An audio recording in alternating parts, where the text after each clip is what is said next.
Sí, vamos a analizar la situación de Cristina. No tanto la situación de Cristina, sino lo que genera la situación de Cristina, este encarcelamiento domiciliario por 6 años que dispuso la Corte Suprema de Justicia, cómo reordena el tablero político, hacia dónde puede ir, cómo se puede rearmar un tablero que ya era complejo. Sí, muy complejo. ¿A quién le beneficia? Está muy atomizado. Muy atomizado, ¿no? ¿A quién le beneficia? ¿Cómo se puede reordenar el peronismo? ¿Qué papel va a jugar Cristina Fernández? Porque evidentemente aún presa va a seguir ejerciendo algún tipo de liderazgo político. ¿Y cómo impacta también en el oficialismo? ¿Qué hace en el gobierno de Milei? ¿Qué le sirve más? ¿Cristina libre y candidato o Cristina presa como símbolo? Bueno, todo esto hablábamos con Ignacio Liendo, politólogo cordobés, que esto nos decía. Mira, vos lo decías, ¿no? La irrupción de Javier Milei en el 2023 fue algo muy disruptivo, ¿no? Como se dice. La propia Cristina Fernández dijo en algún momento, previo a que ganara Milei la elección durante el año 2023, dijo, cuidado porque estos dos chicos, por él y por Villarroel, que están allá al fondo y tienen dos bancas, eh, pueden convertirse en presidente y vicepresidente, ¿no? Bueno, eso ocurrió. A partir de ahí, todo el sistema político se reconfiguró. El núcleo duro de la oposición, pero colaborando en algunos temas, fue y sigue siendo el kirchnerismo, o sea, el bloque de Unión por la Patria en el Congreso, pero descontando eso, el resto de los bloques colaboraron fuertemente con Javier Milei, si no, no estaría vigente la ley base y el decreto 70, y lo dotaron de gobernabilidad y él pudo llevar adelante un programa en un contexto sociopolítico de la sociedad a la expectativa de el cambio que finalmente se produjo. Bien, no obstante ello, y mientras muchos auguraron el fin del peronismo, Cristina hizo una serie de movimientos claves y con eso se reconfiguró todo el mapa político. Lo primero, el contexto. El gobierno de Milei ha perjudicado fuertemente a los amplios sectores populares, más allá de su potencia comunicacional y su potencia eh, para conectar en un momento crítico del inconsciente colectivo nacional y mundial. Más allá de eso, el gobierno viene haciendo agua en un montón de aspectos, fundamentalmente en la vida cotidiana. Insisto, más allá de esa potencia comunicacional, sobre ese trasfondo, Cristina hace una serie de movimientos que son básicamente los siguientes. Y siempre a sabiendas, ella, por conocer cómo operan los actores del poder real en Argentina, cuáles son sus incentivos y cuáles son sus estrategias a largo plazo, ella siempre supo que la iban a condenar. Lo adelantó en sus presentaciones a las distintas instancias judiciales, sobre todo las que de mayor alcance público, lo adelantó claramente y no quiso un indulto o algún otro arreglo durante el gobierno de Fernando, la cual ella había montado y de la cual era vicepresidenta. No lo quiso, no quiso fueros, y así fue construyendo un camino legendario, si vos querés, o más bien mitológico, y recientemente hace dos movimientos claves que son, primero, llamativamente, cosa que siempre había despreciado, eh, pelea por obtener la presidencia del PJ y después, con todo lo que eso implicó, y después anuncia con 8 puntos de rating en una entrevista de C5N, anuncia que va a ser candidata a diputada provincial por la tercera sección electoral, el punto cero del peronismo. Y eso acelera todos los tiempos históricos de la justicia y de la propia política, y ella vuelve a ocupar absolutamente la centralidad. Queda muy desdibujada la figura de Mauricio Macri, eso sobre el plafón de haber perdido su primo las elecciones en la capital federal recientemente. Queda desdibujada la figura de Macri y queda desdibujada la polarización en general con el gobierno nacional, a quien más le convenía Cristina candidata, ¿no? Entonces, todos esos movimientos reconfiguran la oposición, básicamente el peronismo, quien venía fracturándose por la disputa entre Axel Kicillof y su gente y Máximo Kirchner, la Cámpora y la gente de Cristina.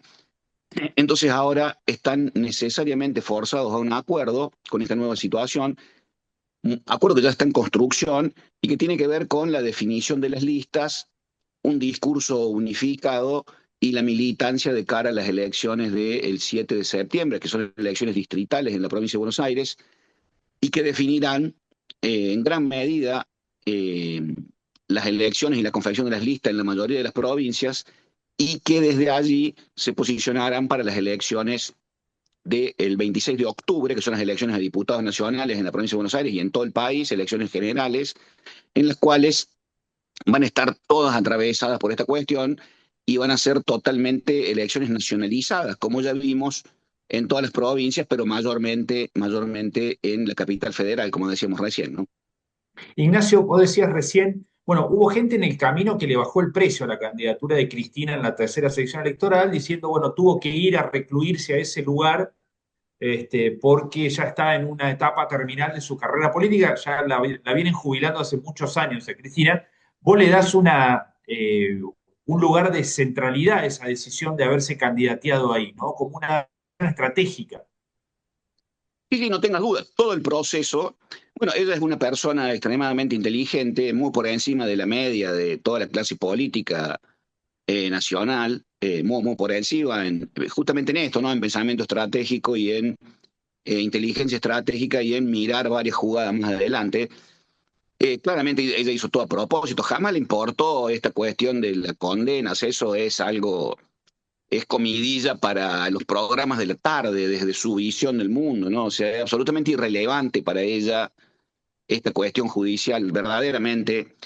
Vos pensás que su vida no cambia absolutamente nada, o sea, Cristina es una persona, como muchos otros líderes con su trayectoria, que no tienen vida social, porque no pueden salir a la calle directamente, son gente que anda con 20 custodios, o sea, no es que puede ir al shopping o al mercado a comprar un kilo de milanesa de pollo, o sea, no existe, o sea, el común de la gente mira estas cosas desde la simpleza de su cotidianeidad, pero estamos hablando de figuras que tienen una vida muy particular, básicamente porque fueron expresidentes, tienen una custodia permanente, no tienen vida social, no porque no quieran o no puedan, sino porque cada movimiento que hacen es leído en clave política, entonces tienen que medir cada movimiento. Bueno, en ese contexto, todo lo que ella hace es pensado, es coordinado y tiene efectos políticos. Entonces, ahora se abre una disyuntiva. Los que la intentan seguir jubilando el peronismo,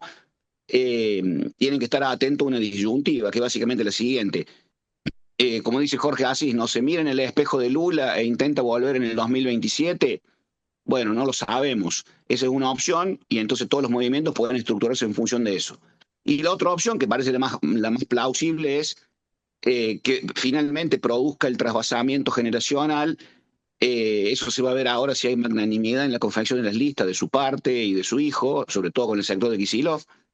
Y entonces esa construcción va a ser la que te va a poder decir hoy que ella está verdaderamente generando un trasvasamiento generacional, construyendo nuevos liderazgos, pasándole la posta a alguien.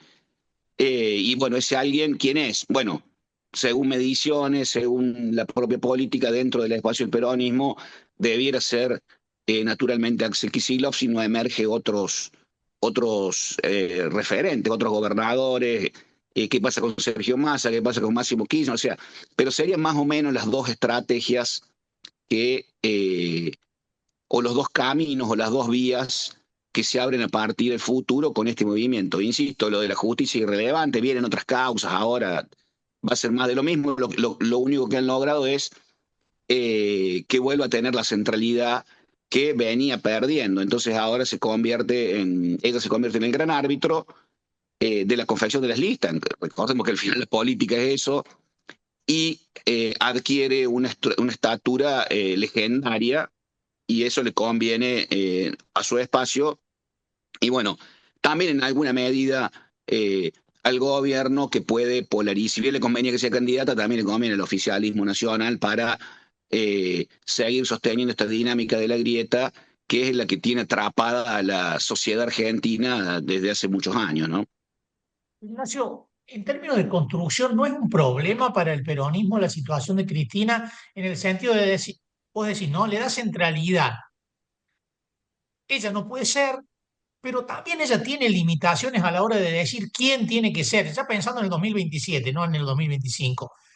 Ella tuvo ya la actitud de elegir una especie de delegado con Alberto, algo que salió mal, no la limita en el sentido de no poder ser y tampoco poder designar a quién, no tiene ahí un mecanismo bastante complicado de actuación. Sí, sí, por eso si vos me preguntas, volviendo a la conversación anterior, eh, yo creo que lo más lógico en esa inteligencia estratégica que ella tiene es la segunda opción, que no vaya en el 2027, porque deben ocurrir en el medio un montón de cosas. Por ejemplo, que alguien le indulte o sea, cosas verdaderamente disruptivas. Y esto que vos estás diciendo, sería mucho más complejo evitar una fractura porque la gente más joven viene pidiendo fuertemente pista, ¿no? O sea, es como que ya ha llegado el momento. Si bien ella tiene una edad, una lucidez, una edad y una salud eh, destacadas a su edad, y muchos otros líderes, Trump, Lula, etcétera, fueron y son presidentes con más de 75 años, no habría problema por ese lado. La generación más 50, en torno a 55 años, es la que viene pidiendo pista y es la que, si se obtura esa vía, va a generar una fractura. Por eso hay que estar atento a lo que ocurre ahora, a ver qué movimientos hacen para eh, construir esos nuevos liderazgos y si efectivamente va por este lado que yo te digo, de ir armando, ir armando una opción en la que todos los sectores y todas las tribus del peronismo estén de acuerdo y todos en columna detrás de eso. Lo que vos tenés en ese sentido, que no tenías antes de esta condena, es que nadie cuestiona su estatura y ella puede ordenar las listas desde ese lugar legendario en el que se ha puesto por esta nueva centralidad de la prisión domiciliaria. Yo creo que eh, ahí está la cuestión y ella y los que están con ella van a ir lentamente haciendo movimientos quirúrgicos en función de ese objetivo. Pero de no haber mediado la condena, y con esto te hago el cierre global del el perro se muerde la cola, de no haber mediado la condena, era muy complejo hacer esto. Entonces, la condena ha favorecido no solamente la unidad del peronismo que no estaba o que había una fractura expuesta, sino que también ha permitido el cómo hacerlo de una manera que sea más o menos gananciosa para todos los actores en pugna. Esa es la novedad de fondo del proceso, ¿no? Ignacio, vos decías recién, bueno, si no es Cristina, naturalmente las miradas van a la provincia de Buenos Aires. La primera es el gobernador Kicillof. ¿Cómo ves a Kicillof para el paladar promedio peronista? Bueno, esa es la gran cuestión, ¿no? Eh, Axel Kicillof no es originalmente peronista, es alguien hay un momento en el gobierno, en el segundo gobierno de Cristina, en que ella suma a otros actores, mayormente universitarios, ¿no? Axel Kicillof era, junto con otro grupo de jóvenes, habían tenido una militancia de gente que viene del Colegio Nacional de Buenos Aires y de la élite sociocultural, si vos querés, de la capital federal. Él no es de la provincia de Buenos Aires.